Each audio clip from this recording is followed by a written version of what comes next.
Boa tarde. Cumprimento de uma maneira breve para não ser demorado e para cumprir o mais possível os 10 minutos. Cumprimento os organizadores, as pessoas e as instituições, as pessoas que nos acolhem, as instituições que nos acolhem, o público e os colegas palestrantes. E vou tentar, para cumprir, a professora Cristiana, vou tentar talvez seguir o próximo que tenho escrito, que é mais, eu sou capaz de ser mais rápido, senão perco-me em divagações e depois receio não cumprir. Venho aqui apresentar uma reflexão e um resultado também de algum estudo sobre a minha interação com aquilo que gosto de chamar a comunidade científica.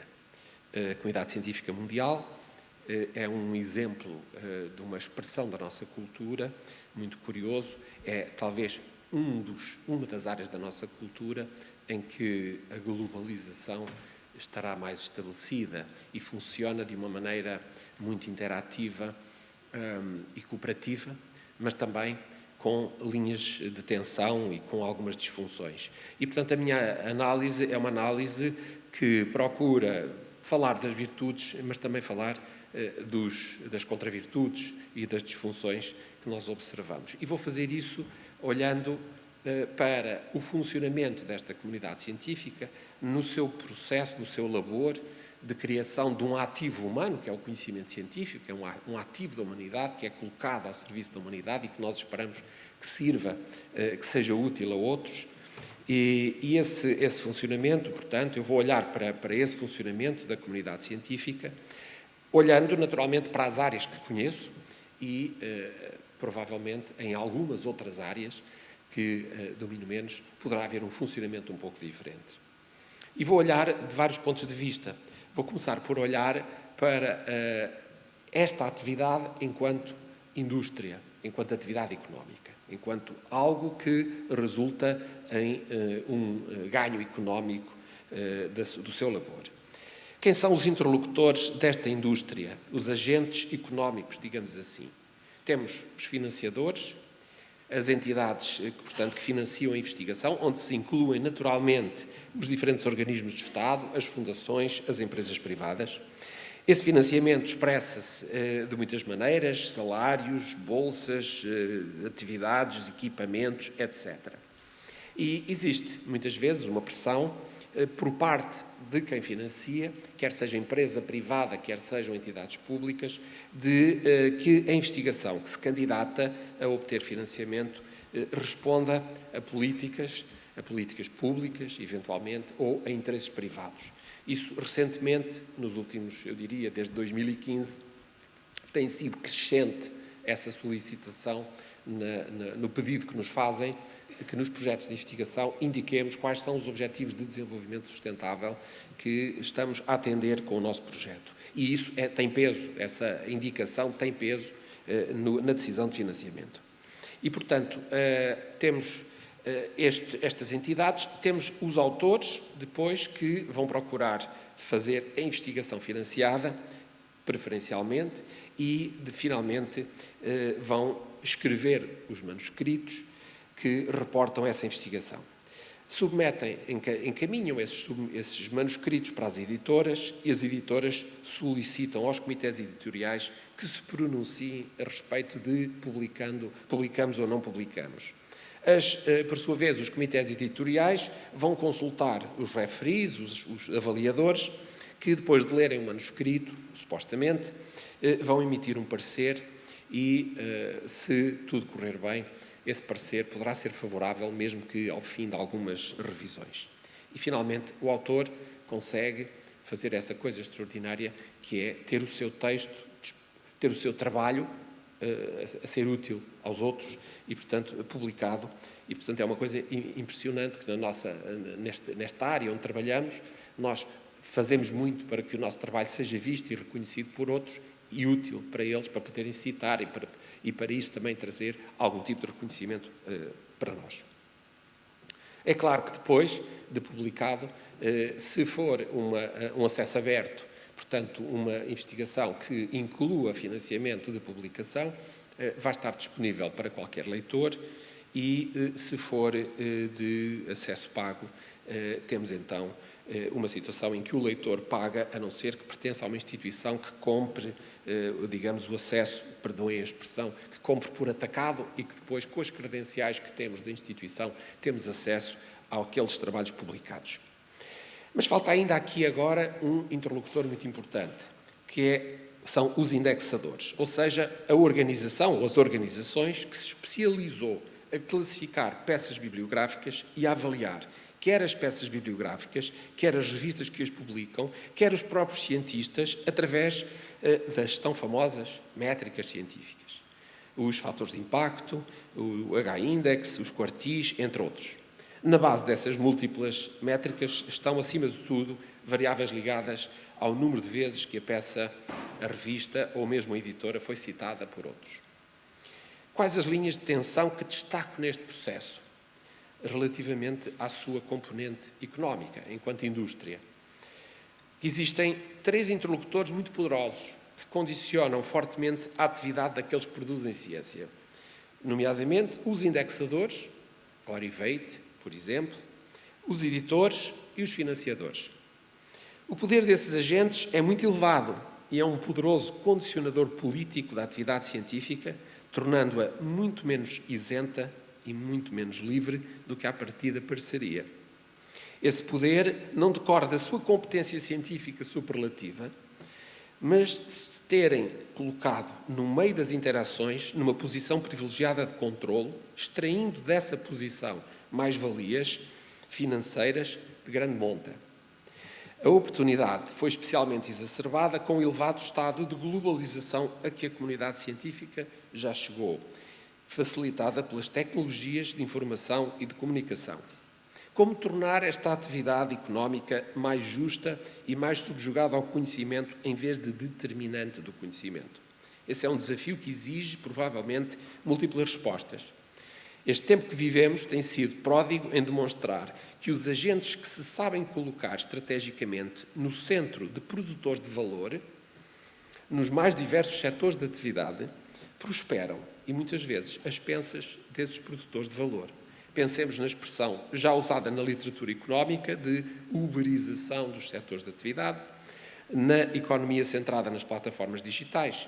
Vemos isso nos transportes, no turismo, na indústria de imóveis, nos produtos de luxo e, de alguma forma, também na ciência, embora com contornos mais subtis. Em termos económicos, observamos ainda uma disfunção neste sistema, que tem sido designada efeito Mateus, aplicado, neste caso, aos países. O efeito Mateus, por analogia com uma citação bíblica, levou Merton, em 1968, a identificar o facto de cientistas prestigiados e renomados, serem muito mais vezes citados e muito mais vezes financiados do que cientistas menos conhecidos e menos prestigiados por trabalhos de igual qualidade. Ou seja, perante um trabalho de igual qualidade, vai valer, vai ser mais visível, vai receber mais financiamento um cientista com melhores registros passados. Tem sido identificado, ao longo da história, da produção de publicações científicas, desde 1968, em que Merton fez a proposta, designou, nomeou e cunhou este conceito, que outros autores o têm investigado.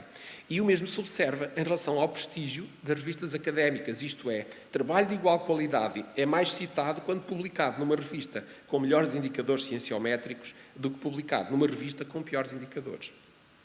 Estes autores encontram evidência robusta para um efeito decorrente de haver muitos autores que decidem privilegiar nas suas citações os trabalhos publicados em revistas de elevadas métricas científicas em relação às demais, mesmo que os trabalhos sejam de igual qualidade. Também o financiamento da investigação sofre o mesmo efeito. Investigadores mais prestigiados obtêm mais fundos do que menos prestigiados, menos que os projetos sejam de igual qualidade. Bonitz, há poucos anos, em 97, no início deste milénio, identificaram o efeito Mateus entre países e criaram mesmo a designação de perda ou ganho de corrente do efeito Mateus, perda de citações decorrente do efeito Mateus. E então seria assim, o facto de um trabalho ser originário de um país interfere na sua visibilidade, no seu prestígio, na sua citação e em financiamentos futuros. E, portanto, aqui neste gráfico ele representou, como podem verificar, o efeito Mateus e os países que ganham do efeito Mateus, ou seja, que são beneficiados pelo efeito Mateus, em cima. Peço desculpa das letras serem pequeninas, mas eu cito os primeiros: a Suíça, a Dinamarca, a Holanda, na altura chamava-se Holanda, agora chama Países Baixos, a Suécia, o Reino Unido, a Alemanha Democrática, a República Federal da Alemanha, a Finlândia, os Estados Unidos e a Irlanda. E depois abaixo, toda aquela quantidade enorme de países, onde está Portugal, Brasil e outros países também menos beneficiados na situação. Este efeito constitui, assim, um ciclo vicioso em que o sucesso passado determina o sucesso futuro com alguma fragilidade na adesão a critérios de qualidade, criando, assim, um empobrecimento científico da comunidade em geral, decorrente de distorções que afastam o uso potencial do uso real desse conhecimento. Este empobrecimento tende a acentuar o fenómeno que se designa por weird science, a ciência estranha. A ciência sobre a qual nos baseamos é produzida predominantemente em países ocidentais, com uma elevada escolarização, com indústria desenvolvida, economicamente ricos e democráticos. Essa não é a realidade da maior parte do mundo e, por isso, a weird science é restrita a uma parte da expressão dos fenómenos humanos, não é a expressão dos fenómenos da humanidade como um todo. O efeito Mateus cria também injustiças relativas entre cientistas, entre revistas académicas, entre instituições e, portanto, como vimos, entre países. Ele é potenciado pelos rankings e pelas métricas, criando um indicador que distorce a produção e a publicação científica por critérios distintos da qualidade do trabalho realizado. Isto é uma má notícia. Dessa forma, é um mecanismo involuntário ou mesmo voluntário, em alguns casos, que empobrece economicamente aqueles que não partem de posições favoráveis decorrente, por exemplo, do prestígio do país originário. Assim, perdas de citações têm uma tradução económica indireta devida ao efeito Mateus e isso torna o atual modelo económico da indústria de produção e publicação científica injusto e carente de intervenção. Seria suposto que a meritocracia funcionasse, mas o efeito Mateus demonstra que assim não é, pelo menos em parte. Um segundo aspecto que trago para reflexão é a questão da autoria. A crescente especialização científica tem contribuído para um número crescente de trabalhos em coautoria. Isto é transversal a todas as áreas científicas, embora em algumas delas muito exuberante, como podemos observar neste quadro. Verificamos que em todas as áreas há um número crescente de coautores, de 2004 para 2012, 2016. Provavelmente este movimento, esta tendência, continuou a acentuar-se de 2016 para cá, mas não tem números.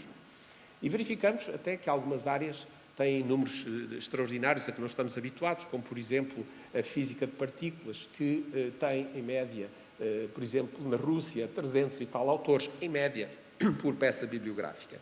E, portanto, há aqui uma variação grande entre áreas científicas, no entanto, em todas elas se observa esta tendência crescente. Temos aqui um exemplo engraçado da exuberância, digamos, do número de autores de um paper recente, 100 e tantos autores. Portanto, isto na área da física é relativamente recente, é relativamente recorrente.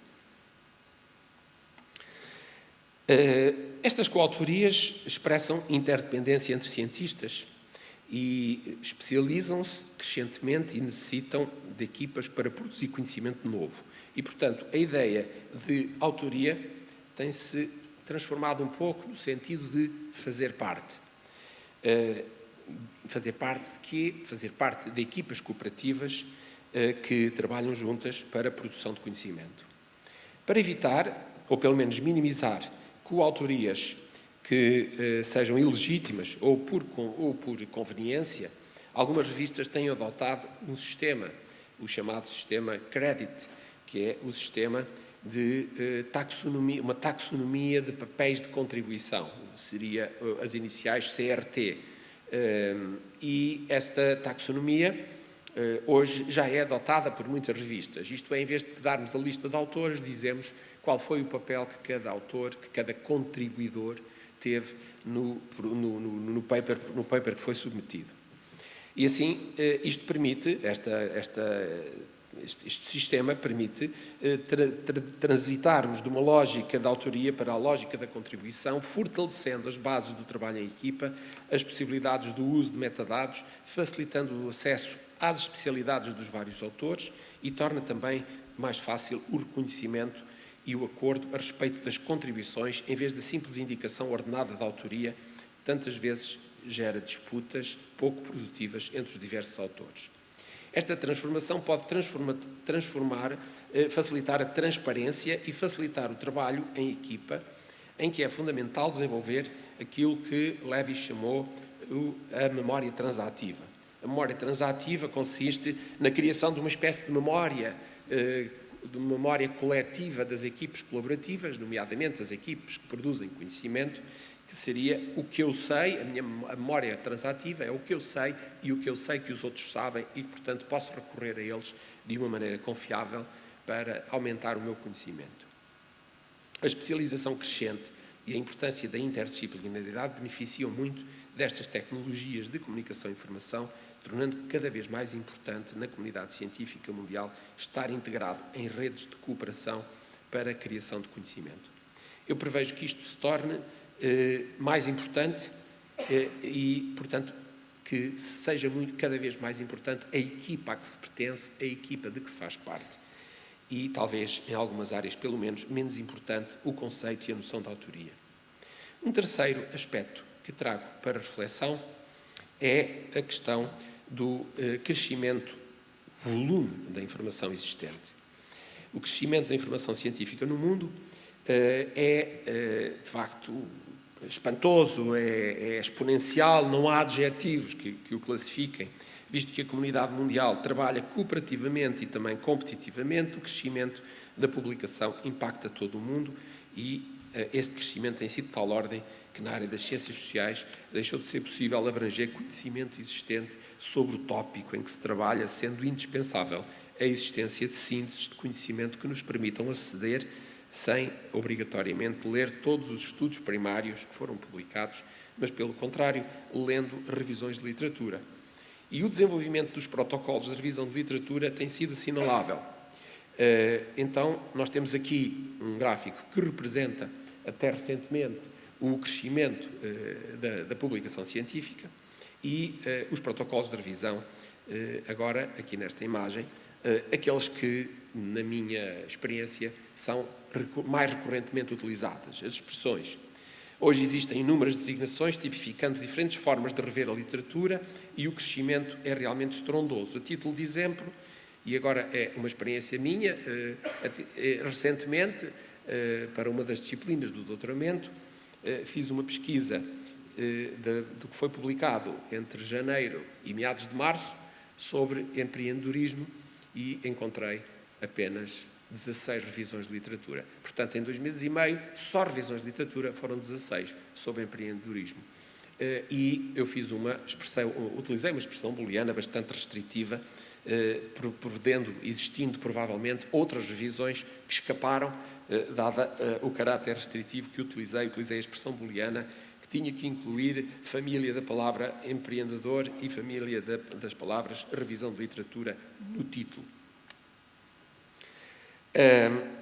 Podemos prever ainda também que haverá uma proliferação das chamadas revisões de revisões, umbrella reviews, ou seja, hoje já há autores que já estão a apostar muito nas revisões. Como há tantas revisões de literatura, vamos fazer revisões de revisões para sintetizar o conhecimento e assim torná-lo acessível aos autores. Este crescimento não é alheio à expansão chinesa na ciência, seguida pela indiana. E, curiosamente, esta semana a Índia ultrapassa a China em termos de população. Acho que, não sei se é a primeira vez na história, mas na história recente é. E, portanto, a Índia passou a ser o país mais populoso no mundo. China e Índia estão a apostar imenso e fortissimamente na ciência. E Japão, Coreia, Indonésia são também parceiros, entre outros, que na Ásia estão a disputar e que são muito populosos. E o facto de serem muito populosos trará muita gente para a ciência. O software de tradução de boa qualidade, já hoje com muita boa performance, faz prever a possibilidade, num futuro mais inclusivo e menos afetado pelo domínio da língua inglesa como língua franca de comunicação no mundo. Portanto, eu recomendo hoje às pessoas, gosto de dizer, se não fala inglês, isso não é um problema, escreva em português, ponha num software de tradução, a performance já vai ser muito boa. Se puser a seguir num software de revisão, vai ter um artigo muito bem escrito e que terá boa aceitação na comunidade científica. Sabemos também, como ilustra David Wootton, a história da ciência mostra que, em muitos casos, a decisão sobre a verdade que deve prevalecer decorre mais do prestígio do autor do que de atributos dos conteúdos que estão em confronto. Esta é uma outra expressão do efeito Mateus que mencionámos atrás. Teremos assim um terreno fértil para que as múltiplas verdades sobre o mesmo fenómeno possam estar em disputa, eventualmente estéreis, sobre o que deve prevalecer. Ao mesmo tempo, a proliferação da publicação científica é também inimiga da ausência de tempo para amadurecer e processar demoradamente as ideias, conduzindo facilmente a um processamento mais superficial e aquém da profundidade que poderia e deveria ter. E este encontro, este FIEG 2023, dedicado à leitura, certamente é muito sensível a esta questão. O amadurecimento e a aprendizagem, em muitos casos, são processos lentos, de maturidade lenta, de maturação lenta e que exigem tempo, exigem concentração, exigem, como alguns filósofos dizem, exigem tédio. A maturação decorrente do tempo demorado no processamento cognitivo das ideias fica assim desfavorecida com a multiplicação de trabalhos publicados, a par da pressão para publicação oriunda das organizações onde os cientistas trabalham. Um quarto aspecto que trago para reflexão refere-se ao papel dos avaliadores, aos chamados referees. A área da avaliação é uma área sensível. Encontramos-nos numa situação em que, nas áreas que conheço, é um papel insuficientemente cuidado e que é crucial para a qualidade da publicação científica. A revisão duplamente cega cria a aparência de justiça, de equidade e de foco na qualidade do manuscrito. Porém, isso não acontece em muitas situações. Comecemos pela primeira. Como são recrutados os avaliadores? Os avaliadores escasseiam e têm testemunhado que as equipes editoriais desesperam para encontrar avaliadores de boa qualidade. E às vezes até mesmo de má qualidade. Além de haver revisões tão genéricas, além disso, há revisões tão genéricas que são pouco orientativas sobre as melhorias requeridas. Em muitos casos, diferentes revisores dão orientações contraditórias ou mesmo orientações que demonstram que não leram o manuscrito com suficiente atenção. Um segundo ponto, relativamente ao papel dos avaliadores, é o facto de haver algum grau de conflito de papéis, considerando que o avaliador é também autor. E assim, pode enviesadamente avaliar de uma forma mais severa para remotamente, de forma distal, aumentar a sua chance de publicação.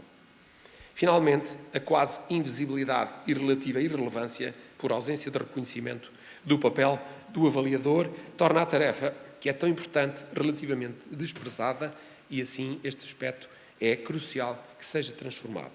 Eu tenho de pedir que conclua, por favor. Ok, estou mesmo a acabar. Muito obrigado. E obrigado pela paciência. Este estado de precariedade do papel dos avaliadores levou Larson e Lillis a proporem um conjunto de alterações que sintetizo aqui.